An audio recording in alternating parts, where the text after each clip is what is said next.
everyone, I'm Wichthofen Hinrich and this is Building Conversations, a video series where you'll get to know more about the milestones of Golden Toppers projects. Today, I'm here at the City Cloud project site to give you an exclusive look of this mixed-use development's construction updates, and of course, the other project milestone you can look forward to. City Cloud's most exciting milestone as of date is the launching of its newest towers, the Tower B and E. Tower B is the second residential tower to be launched after the overwhelming success of Tower C, which is now sold out. Also in development is Tower E, City Cloud's dedicated office tower. Tower E shall offer premier commercial office spaces designed to empower every business. City Cloud is envisioned to become its own thriving business and lifestyle district in the heart of Cebu City. With its convenient location, City Cloud also has immediate access to top destinations, such as the Cebu Business Park, Ayala Center Cebu, Cebu Doctors Hospital, Fuente Osmeña Circle, and of course, the University of San Carlos, as well as the major road networks such as Mango Avenue, Cebu South Road, Gorordo Avenue, and Osmeña Boulevard.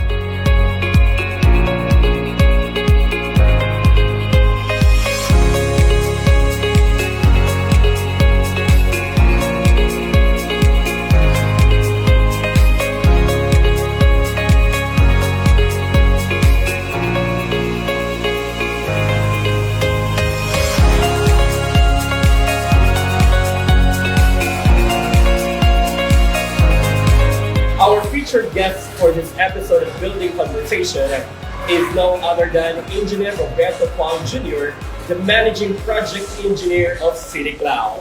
Hello, Engineer. How are you? Hi. It's nice to see you. Thank you very much for it. All right.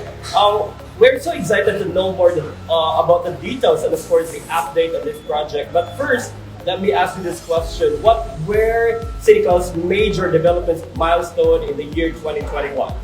Okay.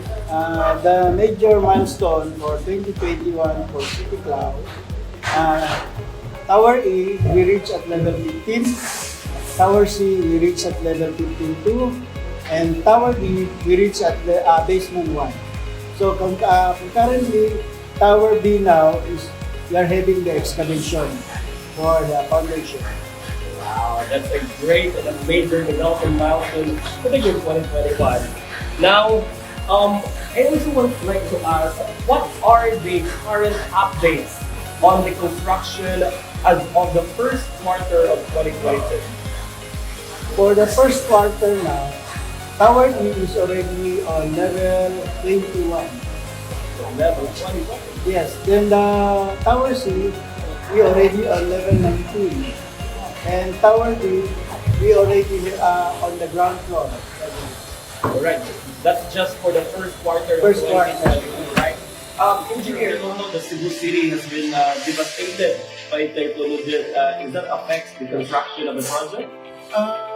Not exactly, even though we have some challenges during that time, but we still continue our construction. Wow, that was great. Even though we are facing a lot of challenges, still you continue the construction of the City Cloud project.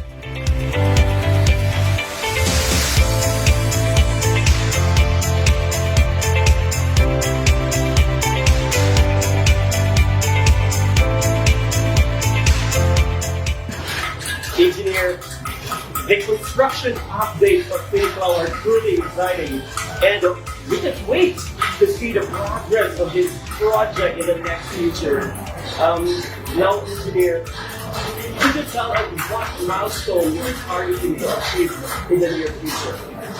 Yes, I'm proud to say we are talking of Tower C and Tower E, and we try to target Tower D to reach level 8 And we try to target Tower B at basement. Wow, with a goal, with a plan, I can tell that our fellow Cebuanos are guaranteed to be captivated by this lifestyle and business. District writes in truly the heart of Cebu City. Engineer, thank you very much. I'm sure everyone enjoyed learning more about the construction aspect of City Cloud. Thank you.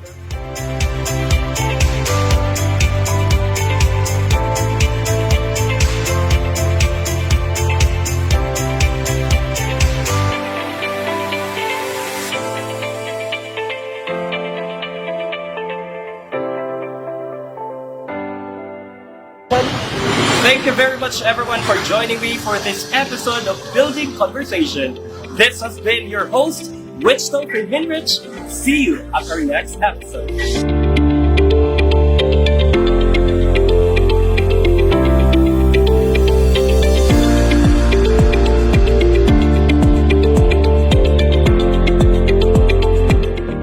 Reserve your unit today to move into your next home here in Cebu City.